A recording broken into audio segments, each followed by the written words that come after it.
pas que je ne m'étais pas promené comme ça au Béguin. On marche les mains dans les poches, on ne pense à rien, on est tout gentil. Quand on vous marche sur les pieds, t'as envie de t'excuser.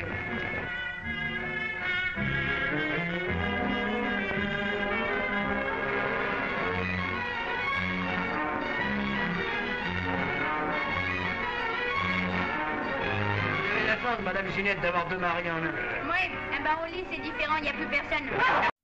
Et bonjour à tous, bienvenue dans cette nouvelle vidéo, troisième vidéo concernant des films que je vous conseille de l'acteur Louis Jouvet. Voilà, après ça je vous parlerai un petit peu d'un autre acteur, mais vous savez toute l'admiration que j'ai pour l'acteur depuis un petit moment, et je voulais quand même vous parler de ce film où il tient l'un de ses plus grands rôles, même si franchement je vous conseille évidemment la majorité de sa filmographie. Il n'a pas fait non plus 100 films, il a dû en faire une trentaine.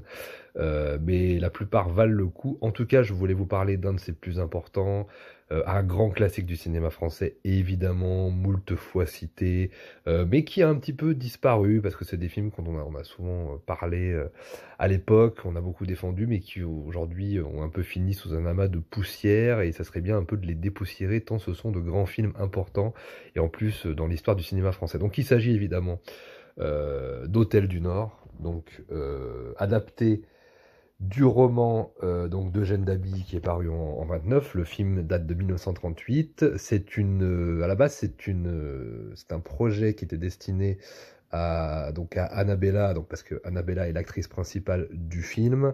À la base, c'était un projet qui était écrit autour de cette actrice, qui était une véritable star de l'époque, Annabella, qui était une actrice française et qui tournait à Hollywood, qui avait un contrat de plusieurs films à Hollywood. Donc le film a été bâti autour d'elle.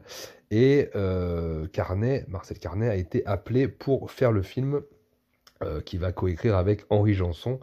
Et donc Marcel Carnet, évidemment, un des plus grands réalisateurs du cinéma français, qui a réalisé les plus grands films, notamment Le Quai des Brumes, Le Jour se lève, voilà, avec Jean Gabin, mais aussi évidemment Les Enfants du Paradis et Drôle de Drame, et tout un tas d'autres films. Voilà, je vous ai cité à peu près les grands réalisateurs au cours des dernières vidéos, et effectivement, entre Julien Duvivier, Marcel Carnet, Clouzot, Tanlara, etc. Et puis plus tard, Grangier. Enfin voilà, à chaque fois j'essaie de vous en citer un petit peu pour vous resituer un peu à cette époque, mais c'est vrai que c'est pas facile parce qu'il y a bon nombre de films et bon nombre d'auteurs et de grands réalisateurs aussi qui se greffent à tout ça, donc c'est un peu des gens qu'on a oubliés aujourd'hui, mais qui sont très importants.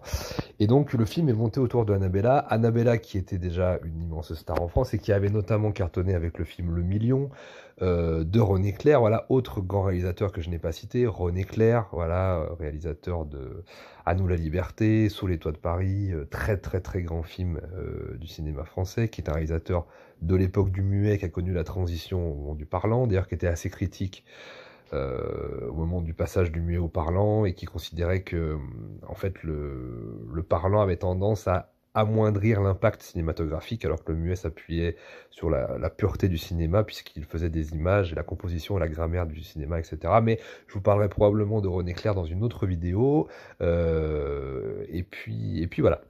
En tout cas, Hôtel du Nord, c'est avant tout un film d'ambiance, c'est avant tout un film, donc ça se situe en fait dans un hôtel, et le long du canal Saint-Martin, l'Hôtel du Nord, qui est encore, si vous êtes de passage à Paris, à vos risques et périls, parce que ce n'est plus tout à fait le Paris que décrit le film n'est plus du tout le Paris d'aujourd'hui, hein, mais c'est une carte postale du Paris de l'époque, où c'était encore la France.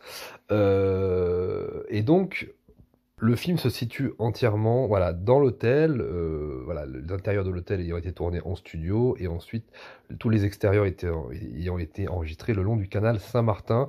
Donc c'est au bord d'un petit canal, voilà, on retrouve vraiment, c'est un petit peu une espèce d'image d'Épinal du Paris des années 30, voilà, le Titi parisien, les personnages comme ça qui viennent se greffer. On retrouve, comme c'est un hôtel, on retrouve évidemment une galerie de personnages qui fait un petit peu une espèce de bouquet de la France d'avant, avec donc le film commence par une espèce de banquet de communion d'un des enfants des patrons de l'hôtel, où on retrouve la mère, donc la patronne un peu voilà aimante avec ses enfants, un enfant qu'elle a adopté qui vient de l'étranger, donc voilà, la patronne de l'hôtel, le patron, le mari cocu, l'homosexuel. D'ailleurs, le mari cocu est interprété brillamment par Bernard Blier, l'homosexuel est interprété par François Perrier, voilà, toute une galerie de personnages, le chirurgien, la bonne, l'infirmière, etc. Voilà, en gros, la France, le populaire, le peuple, voilà, qui se réunit autour d'une table et qui essaye tant bien que mal de vivre dans un monde un peu compliqué, mais le repas est très jovial, voilà, très... puis on retrouve vraiment tous ces dialogues savoureux dès le début, on est plongé vraiment dans une ambiance qu'on a plus du tout dans le cinéma français d'aujourd'hui, et même dans la représentation en fait de la France d'aujourd'hui, alors qu'elle existe encore, hein, évidemment, cette France, n'en déplaise à Mathieu Casse-toi vite. Et donc voilà, on retrouve toute une galerie de personnages. En fait, au loin, comme ça, dans le fond du champ, du plan, comme ça, donc rentre comme ça dans l'hôtel un couple qui a l'air assez déprimé, assez dépressif, comme ça, assez, voilà, plein de doutes, plein d'incertitudes, qui demandent une chambre. Et en fait, on apprend, et tout ça, c'est dès le début du film, qu'en fait, ces deux amants viennent se suicider, en fait, ensemble, viennent de mettre fin à leur jour dans cette chambre voilà, dans cet hôtel qu'ils ont choisi pour mettre fin à leur jour. Et ça va rater puisque un des deux amants, voilà, l'homme ne va pas réussir à mettre fin à ses jours une fois qu'il a mis fin au jour de sa petite amie.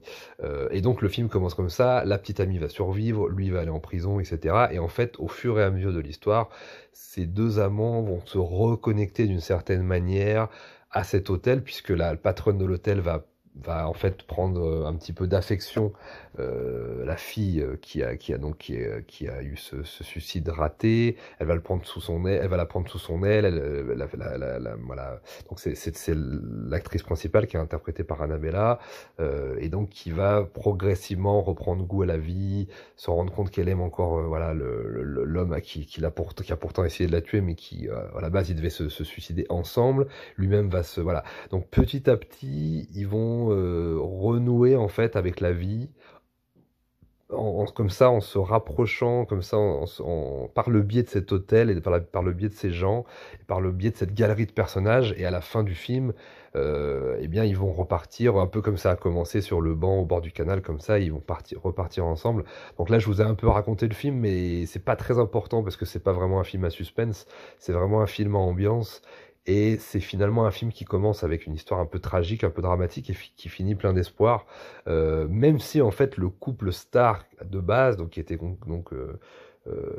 voilà, composé de Annabella et de Jean-Pierre Aumont, finalement ils vont passer un peu en second plan dans le film, et on va plus s'intéresser au couple phare et star du film, à savoir donc le couple voilà, une espèce de gangster macro interprété par Louis Jouvet, et la prostituée un petit peu, oui, donc Raymonde, qui est interprétée par Arletty. Et c'est le fameux, alors voilà, un dialogue qui a été complètement oublié aujourd'hui, mais au bord du canal Saint-Martin, il y a une célèbre réplique qui est hyper connue du cinéma français, et les gens ne savent même plus d'où ça vient, tellement ça a été, en fait, c'est connu, et c'est comme ça une musique qu'on entend au loin, mais on ne sait plus d'où ça vient. Eh bien, ça vient de ce film, c'est la réplique atmosphère, atmosphère, est-ce que j'ai une gueule d'atmosphère? Et donc, c'est le dialogue entre Arletty et Jouvet, formidable, qui vraiment vole la vedette au couple star, et qui deviennent en fait le couple dont tout le monde s'intéresse vraiment quand on regarde le film, parce que les acteurs sont 1000 fois plus solides, parce qu'ils ont de la bouteille, parce que leur rôle est beaucoup plus intéressant. C'est vraiment un des meilleurs rôles de Louis Jouvet, hein. Il est impeccable dans le rôle du gangster, même si à la base, en plus, je crois qu'il ne devait pas être choisi, les producteurs, ou je sais plus, râler un petit peu pour lui, puis finalement il s'est avéré qu'il était impeccable. C'est un film qui a complètement révélé aussi l'actrice Arletty, hein, dans le cinéma français, et c'est devenu voilà une espèce de dialogue, je crois, tout tourné en plan séquence comme ça, avec l'hôtel derrière et au bord du canal Saint-Martin, avec Louis Jouvet qui dit effectivement j'ai besoin de changer d'atmosphère, et pour l'instant mon atmosphère c'est toi, et là elle lui répond atmosphère, atmosphère, est-ce que j'ai une gueule d'atmosphère? C'est pour replacer un petit peu cette phrase qui est quand même une phrase culte et qu'on a un petit peu oublié d'où ça venait, et donc ça vient d'Hôtel du Nord de Marcel Carnet. Donc voilà, une espèce de galerie de personnages qui vraiment reflète l'état d'esprit du cinéma français des années 30, 30-40 même.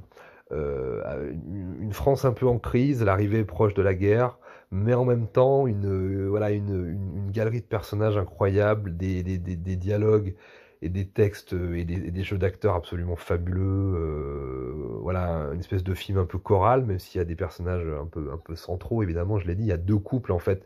Un couple qui est censé, qui sont censés être beaux et qui sont censés s'aimer, mais qui en fait vont vers la mort.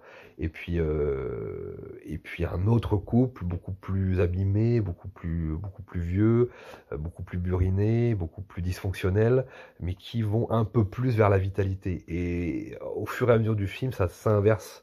Et vous verrez que la trajectoire des personnages s'inverse au fur et à mesure par le contact, par le biais de cet hôtel qui sert en fait de décorum, mais finalement d'une reconnexion aussi avec la vie, et avec la France, et avec tout ce que ça conjugue à la fois de drame, mais aussi de joie, et de joie de vivre, et tout ça. Donc voilà, vraiment un des grands classiques du cinéma français que je vous invite à redécouvrir.